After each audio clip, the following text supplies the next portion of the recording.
आप सोच रहे होंगे कि मैं क्या कर रहा हूं। मैं युद्ध की तैयारी कर रहा हूं। वही युद्ध जो ज्वालामुखी की भांति कभी भी फट सकता है। युद्ध वही जीतता है जो युद्ध में व्यतीत होने वाले समय से अधिक समय युद्ध की तैयारी में लगाए।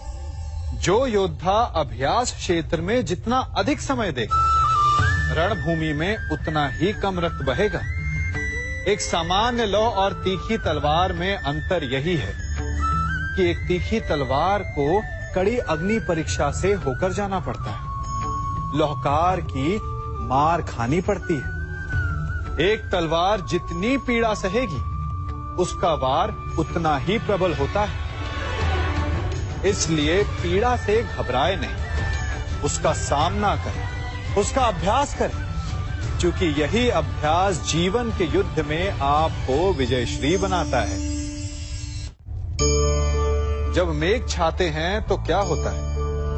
अंधकार छा जाता है। मेघ गरजते हैं, बिजलियां कड़कती हैं, वर्षा होती है। सभी पशु अपने आश्रय स्थल पर जाकर छिप जाते हैं। मनुष्य अपने घरों की ओर दौड़ते हैं और सभी पक्षी अपने घोंसलों में जाकर छिप जाते हैं। परंतु एक जीव है जो गरजते मेघों को, कड़कती बिजलियों को, भारी वर्षा को भी हरा देता है। वो जीव है बाज, क्योंकि वो समस्या की जड़ों से ऊपर उड़ता है। वो गरजते मेघों से, कड़कती बिजलियों से, भारी वर्षा से, इन सब से ऊपर। यही अंतर है हारने वालों में और जीतने वालों में। ये युद्ध हार और जीत का नहीं, समस्या और सोच का है। यदि आप अपनी सोच को छोटी रखेंगे तो समस्या बड़ी हो जाएगी, और यदि आप अपनी सोच को बड़ी रखेंगे तो समस्या छोटी हो जाएगी।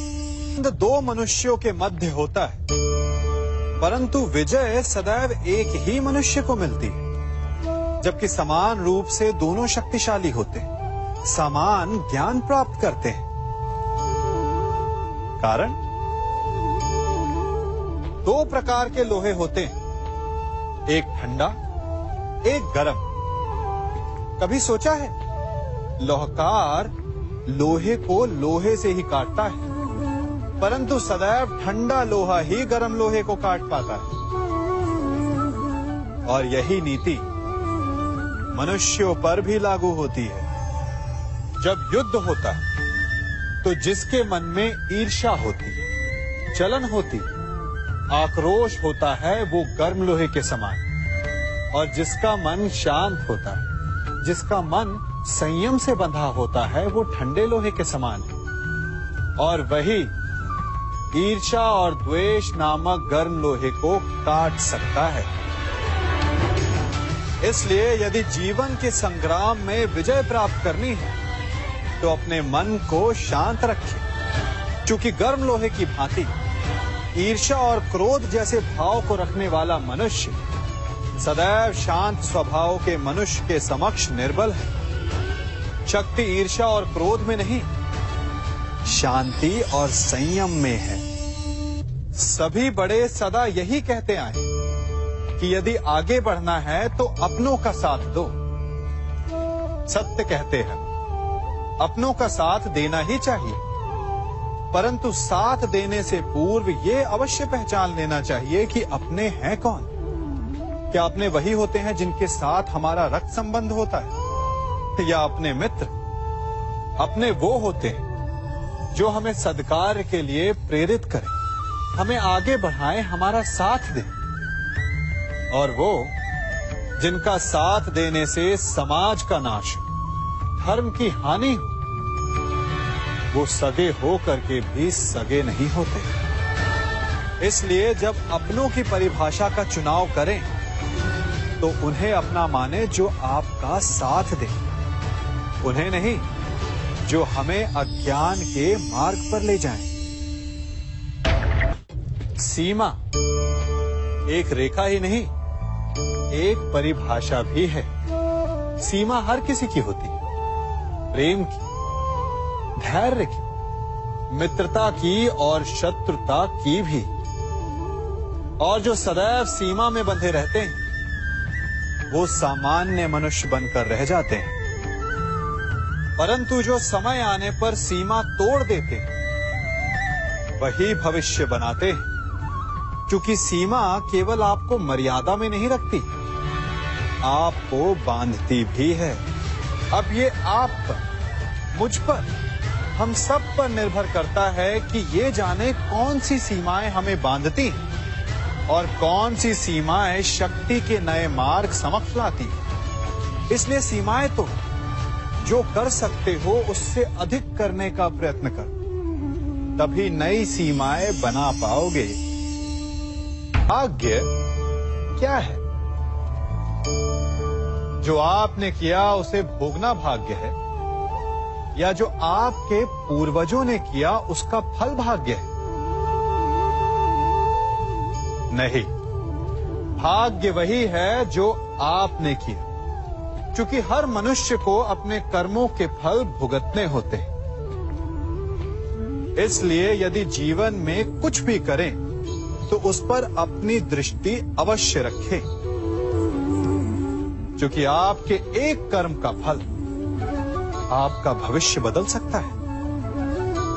हम वही बनते हैं जो हम चुनते हैं, क्योंकि वही हमारा भाग्य बनता है।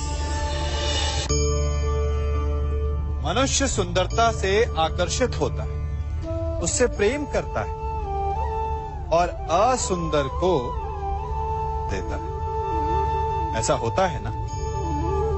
क्या आप ऐसा नहीं करते? करते हैं। तो सुंदर और असुंदर की परिभाषा क्या है? इस आकर्षण और विकर्षण का कारण क्या है?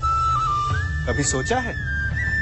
कभी सोचा है कि जिससे आप प्रेम करते हैं, जिसके प्रति आप आकर्षित होते हैं, अचानक से उसके लिए मन में वितृष्णा आ जाती है, और जिसके प्रति घृणा होती उसके लिए एकाएक आपके मन में प्रेम उमड़ आता है।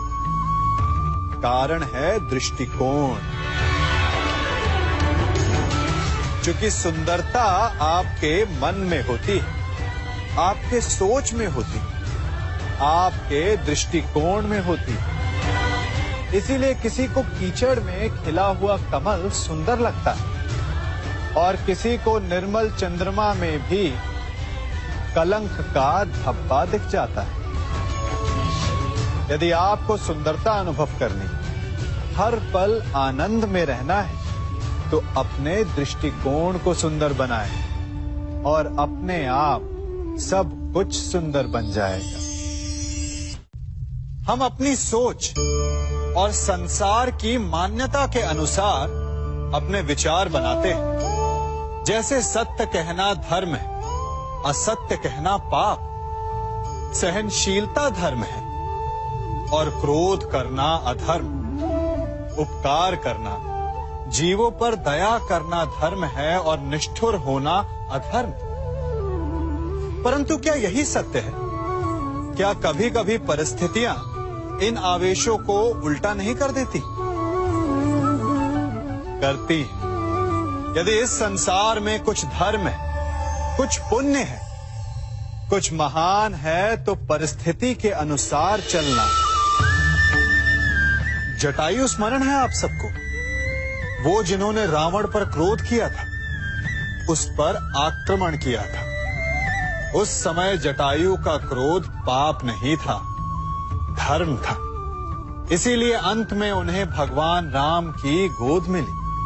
और कुछ ऐसे भी होते हैं जो धर्म को सहनशीलता समझकर हर अन्याय को सहते हैं और अंत में वो बाणों की शैया पाते हैं। यदि कोई पशु या व्यक्ति अकारण आक्रमण करके किसी निर्दोष के प्राण लेने की चेष्टा करे, तो उसके रक्षा हेतु उसका वध कर देना पाप नहीं, समय की मांग है।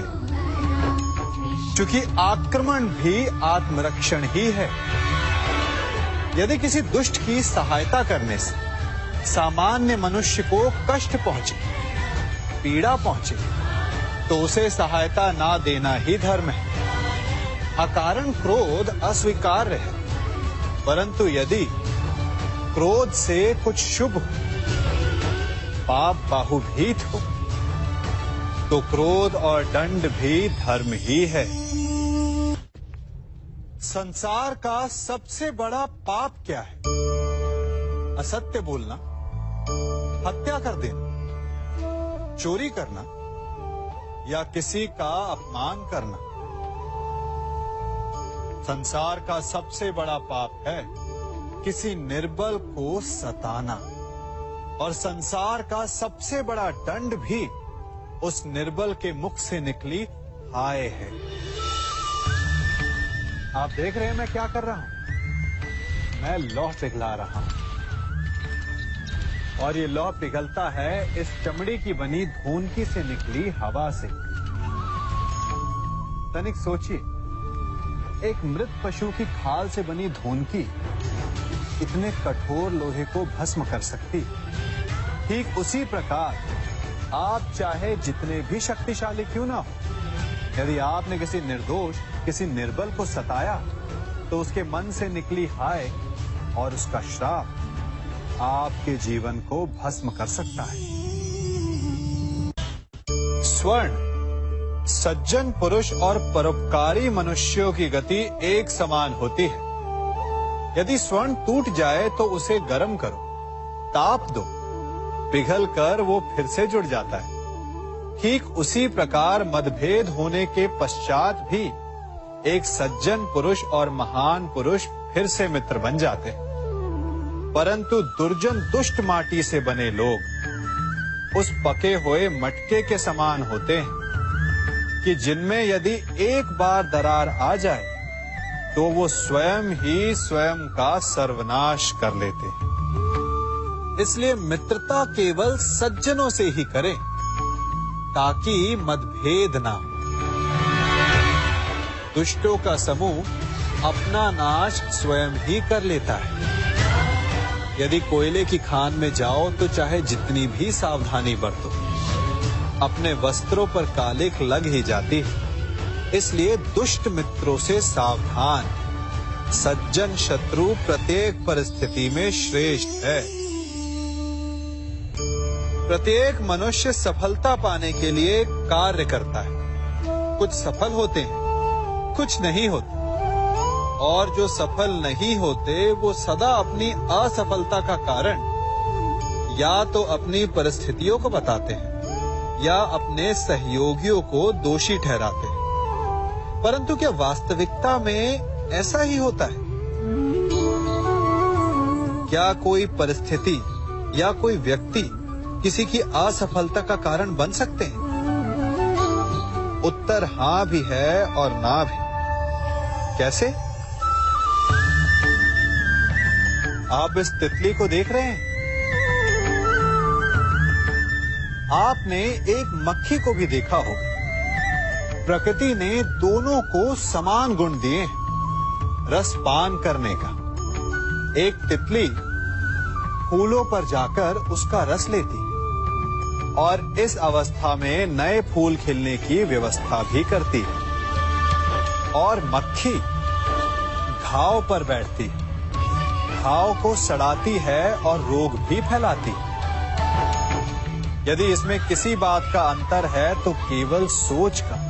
यदि आप उचित मार्ग चुनेंगे तो आपको सफलता मिलेगी, आप में उत्साह बढ़ेगा, और यदि आप अनुचित मार्ग चुनेंगे तो आपको असफलता मिलेगी, निराशा मिलेगी। अब उचित मार्ग चुनना है या अनुचित मार्ग, ये निर्णय तो आप पर निर्भर करता है। मनुष्य सदा भला बुरा, खरा खोटा, सत्य असत्य की बातें करता है।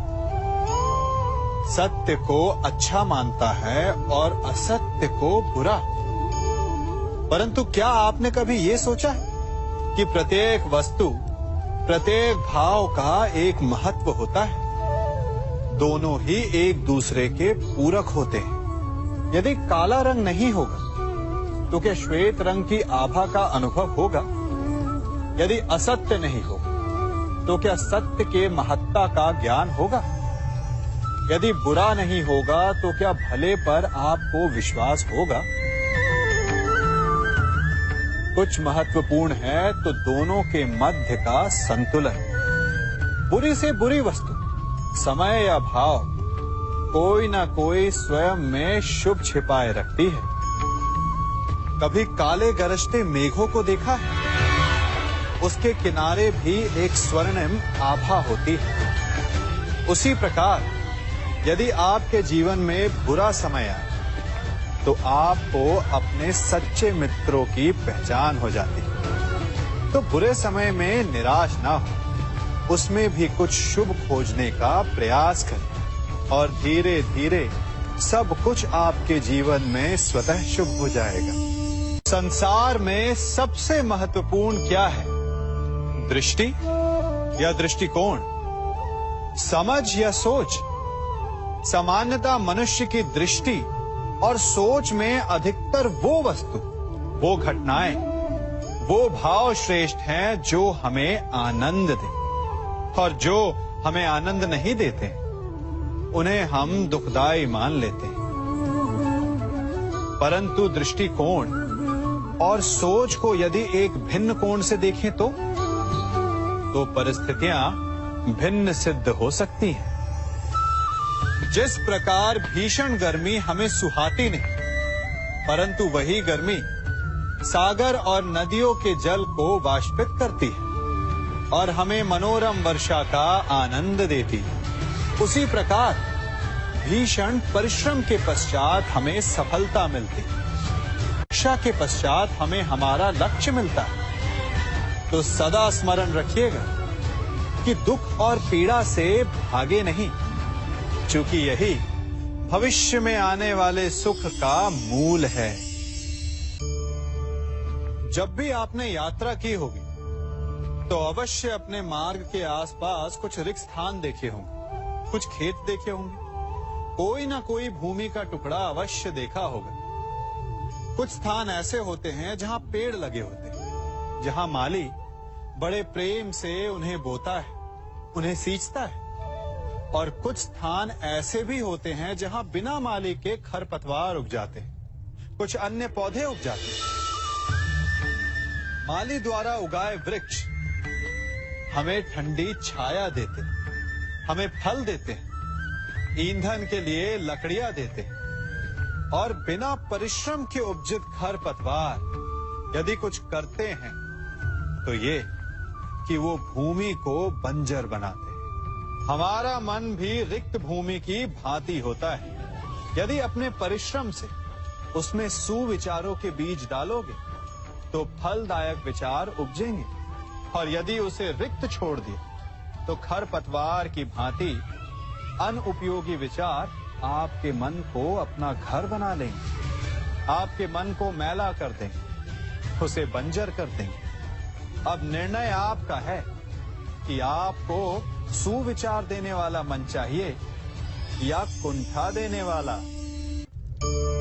जल प्रकृति को इस संसार की सबसे अनूठी देन है। वो महासागर में भी मिलता है और मीठे तालाब में भी, वो पवित्र गंगा में भी होता है और दुर्गंध आती नाली में भी। हम तालाब और नदी को सम्मान इसलिए देते हैं क्योंकि उसका मीठा जल हमारी प्यास बुझाता है। परंतु सागर का जल पीने योग्य नहीं होता, इसीलिए कभी कभी हम उसे उतना महत्व नहीं देते और नाली के जल को हम हे दृष्टि से देखते हैं। तो क्या ये उचित है? हमारे संबंध भी इसी जल की भांति होते हैं। जिस संबंध से हमें लाभ ना हो उससे हम दूर हो जाते हैं। कभी ईर्ष्या के कारण, कभी अहंकार के कारण उस संबंध को तोड़ देते हैं। तो क्या संबंध को तोड़ देना उचित है?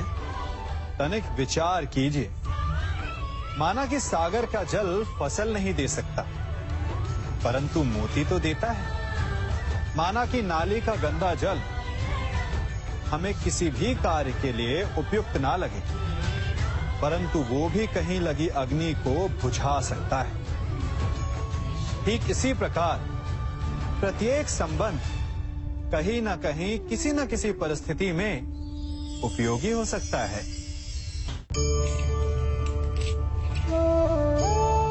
बड़ी विकट समस्या है। मुझे स्मरण ही नहीं हो रहा कि इस गुच्छे की कौन सी चाबी इस ताले को खोलेगी। बड़ी देर से प्रयास कर रहा हूं, परंतु ये ताला खुल ही नहीं रहा।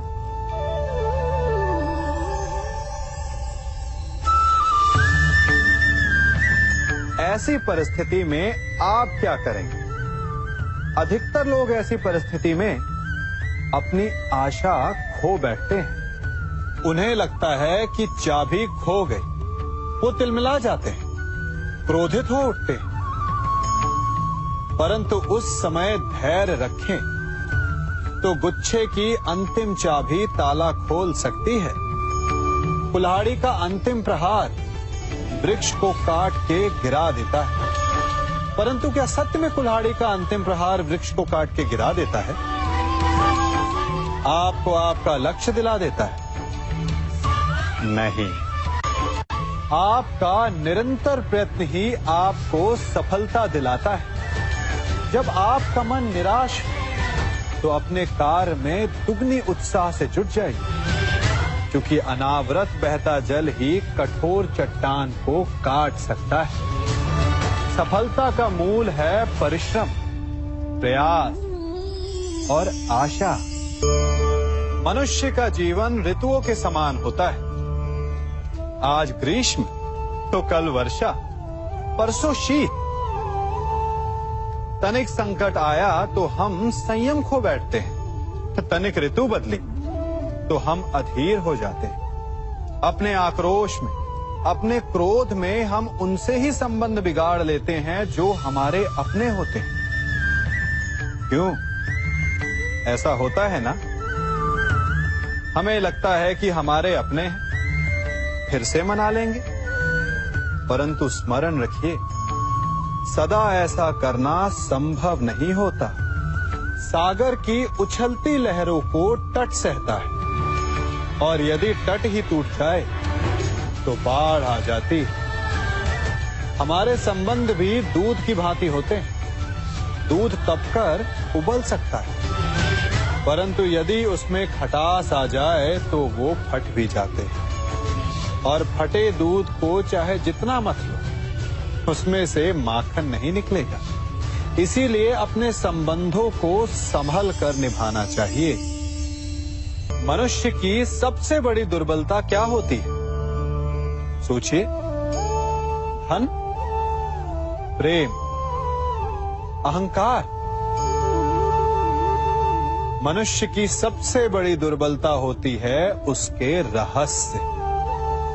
चाहे आप कितने भी शक्तिशाली क्यों ना हो, कितने भी प्रबल क्यों ना हो, परंतु उसके रहस्य उसके नाश की चाबी होती है।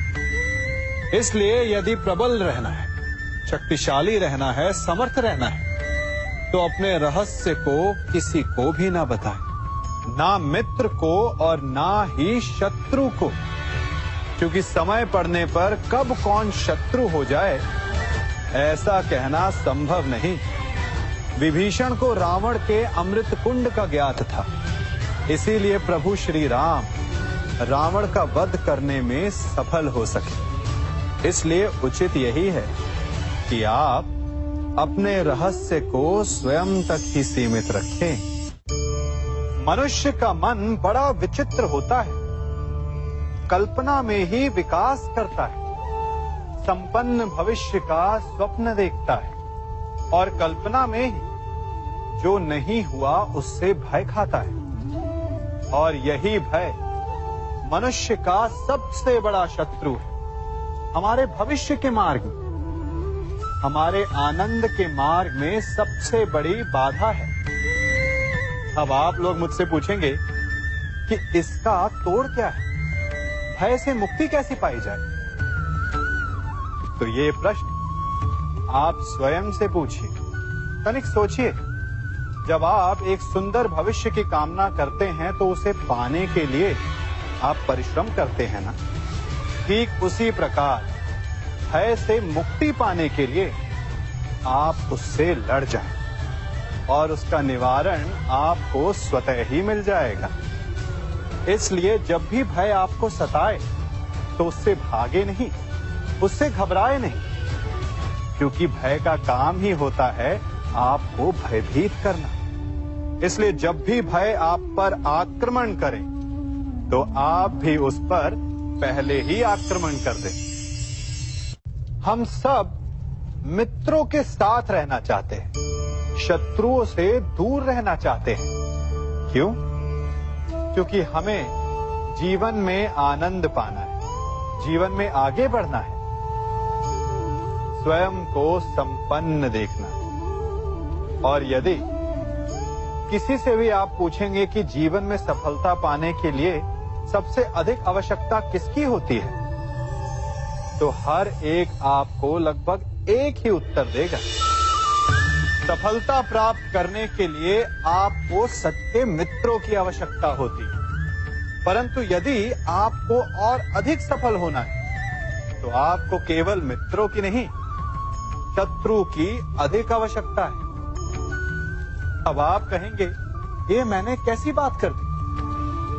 तनिक स्वयं सोचिए। जब भी संकट आता है तो मित्र क्या करते हैं? आपकी सहायता करने के लिए आपके साथ खड़े हो जाते हैं, और संकट के समय में शत्रु और बड़ा संकट बनकर हमारे समक्ष खड़े हो जाते हैं।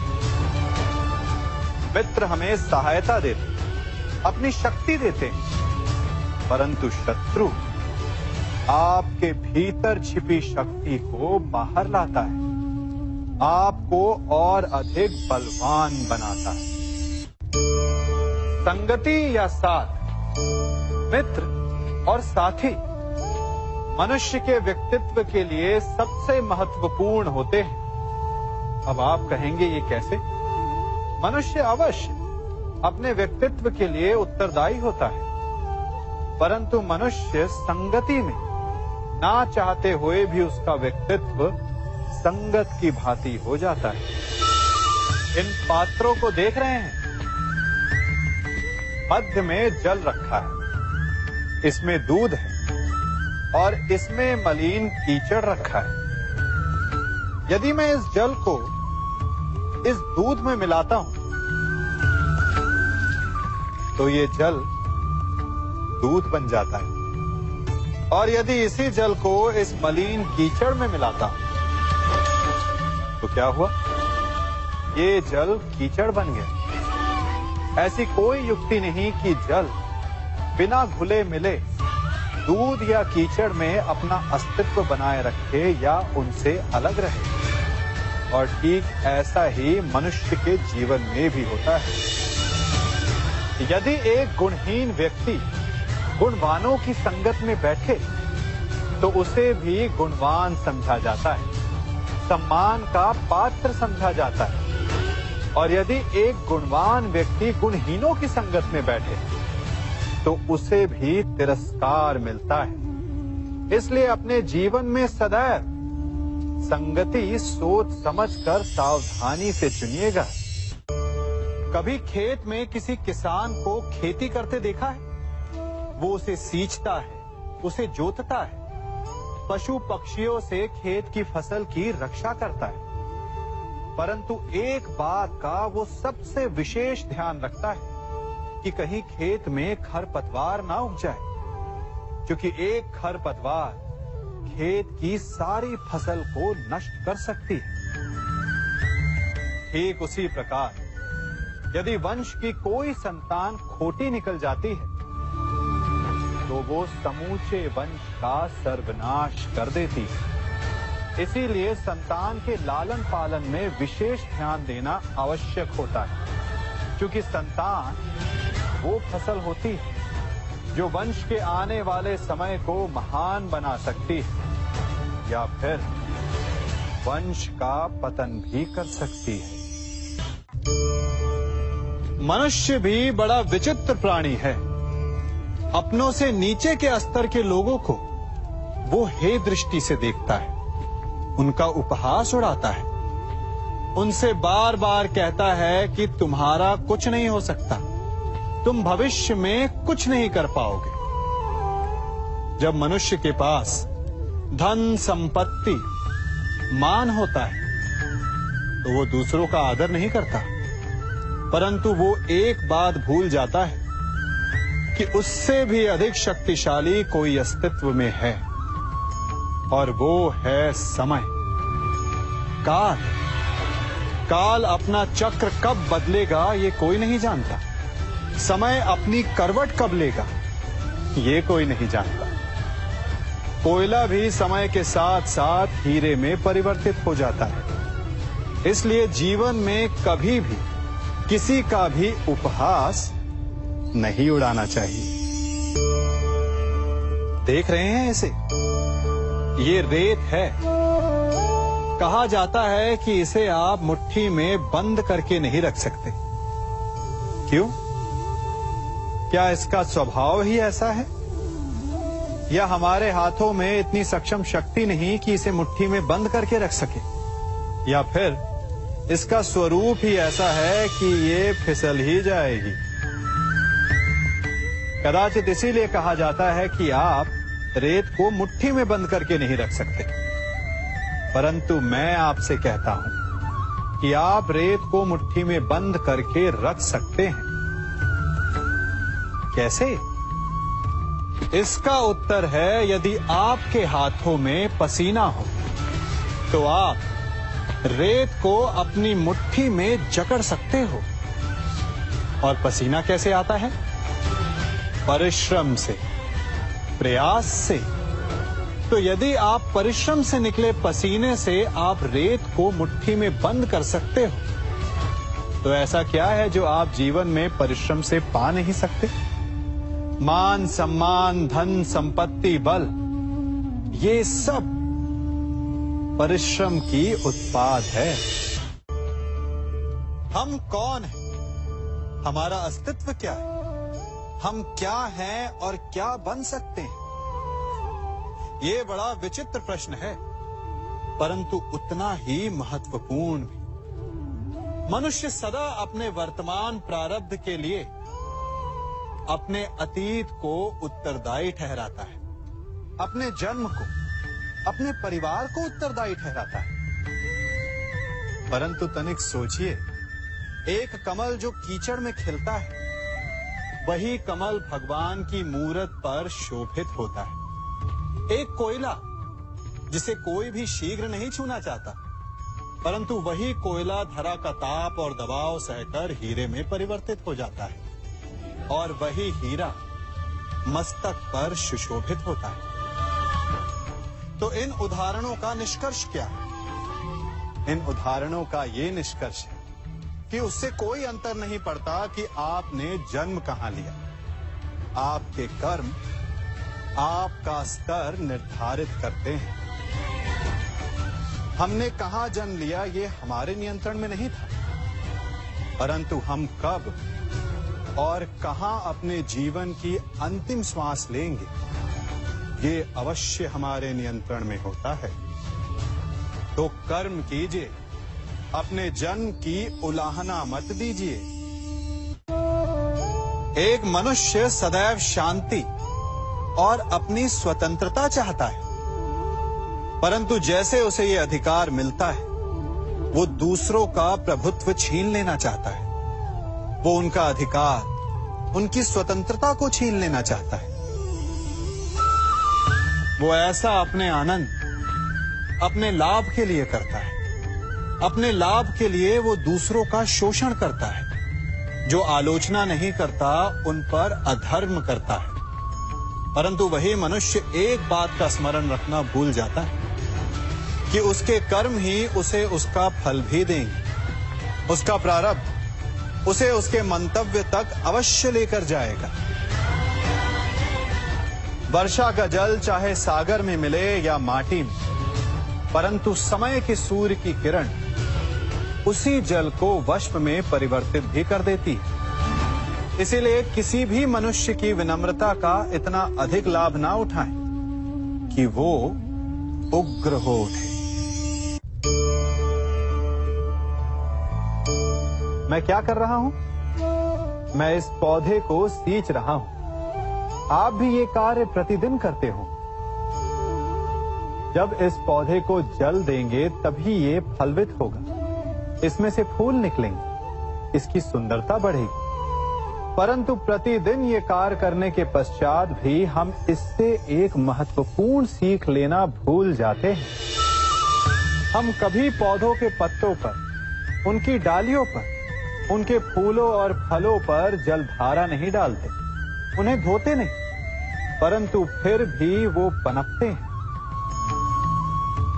यदि जल जड़ में जाए, वही सफलता का मूल है। यदि आप एक बार में अनेक कार्य करने जाएंगे, तो आपको एक कार्य में भी सफलता नहीं मिलेगी। परंतु यदि आप बुद्धिमता से, दृढ़ मन से एक कार्य साधेंगे, तो एकाएक स्वतः ही सारे कार्य सध जाएंगे। जो आपका मूल है, जहां से आपको सिंचाई मिल रही है, यदि आपने उसकी जड़ को छोड़ दिया, तो एक सूखे पौधे की भांति आप भी सूख कर गिर जाएंगे और अंततः अपना अस्तित्व खो बैठे। हमने एक बात अपने माता पिता, अपने बड़ों से, अपने बुजुर्गों से सुनी ही होगी कि संगति का प्रभाव मनुष्य पर पड़ता ही है। यदि वर्षा की एक बूंद सीप के मुख में जाए तो वो मोती बन जाती है, और यदि वही वर्षा की एक बूंद सर्प के मुख में जाए तो विष। तो क्या यही सत्य है? नहीं। आपने कभी चंदन के वृक्ष को देखा है? उस पर सर्प विचरण करते हैं, विषधर उससे लिपटे रहते हैं, परंतु फिर भी चंदन का वृक्ष विषैला नहीं होता। वो तब भी सुगंध देता है और पवित्र माना जाता है। तो इसका रहस्य क्या है कि वर्षा की बूंद पर संगति का प्रभाव पड़ता है और चंदन के वृक्ष पर नहीं? इसका रहस्य है आत्मबल। वर्षा की बूंद वातावरण के अनुसार स्वयं को बदल लेती है, इसीलिए उसकी संगति ही उसका प्रारब्ध बन जाती है। परंतु चंदन का वृक्ष अपना व्यक्तित्व, अपना गुण नहीं खोता। इसीलिए यदि आप में आत्मबल हो, आपका मन दृढ़ हो, तो बुरी से बुरी कुसंगति भी आपका कुछ नहीं बिगाड़ सकती। सिंह को जंगल का राजा कहते हैं। सभी पशु पक्षी उसका बल मानते हैं, उससे भयभीत रहते हैं। परंतु सिंह को भी अपने भोजन के लिए आखेट करना पड़ता है, घात लगानी पड़ती है, बड़ी दूर तक उसे अपने शिकार का पीछा करना पड़ता है, और तब जाकर उसे भोजन मिलता है। और कई बार उसके ये कठिन प्रयास भी असफल होते हैं। यदि सिंह ये सोचकर बैठ जाए कि मैं तो वन का राजा हूं, मेरा भोजन स्वयं मेरे मुख में आकर गिर जाए, तो वो भूखे मर जाएगा। क्या समझे? राजा हो या रंक, उद्यम सभी को करना पड़ता है, क्योंकि मेहनत, परिश्रम, यही तो सफलता की कुंजी है। यदि जल पाना है, तो कुआं खोदने में पसीना बहाना ही होगा। यदि सफलता पानी, तो रात दिन परिश्रम करना होगा। बिना परिश्रम के तो देवों को भी अमृत नहीं मिलता। इसलिए परिश्रम कीजिए, आज नहीं तो कल सफलता अवश्य मिलेगी। देख रहे हैं इसे? ये बड़ा भयंकर अस्त्र है। अब आप कहेंगे कि ये छोटी सी धातु भला किस काम की? आप चाहें तो इस धातु से वस्तुएं जोड़ लें, या फिर चोट भी खा सकते हैं। ये एक धातु लकड़ी के दो पट्टों को एक करके जोड़ सकती है, या फिर आपके शरीर में लग जाए या चुभ जाए तो आपको बहुत बड़ा घाव भी दे सकती है। इसलिए एक बात सदा स्मरण रखें, कोई भी वस्तु छोटी या बड़ी नहीं होती, सबका अपना महत्व होता है। यदि आपको स्वयं बड़ा बनना है तो कभी किसी को छोटा समझने की भूल ना करें। यदि छोटों का साथ लिया तो आप स्वयं बड़े बन जाएंगे, और यदि उनका तिरस्कार किया तो इस धातु की भांति चुपकर वो आपका मार्ग भी रोक सकते हैं।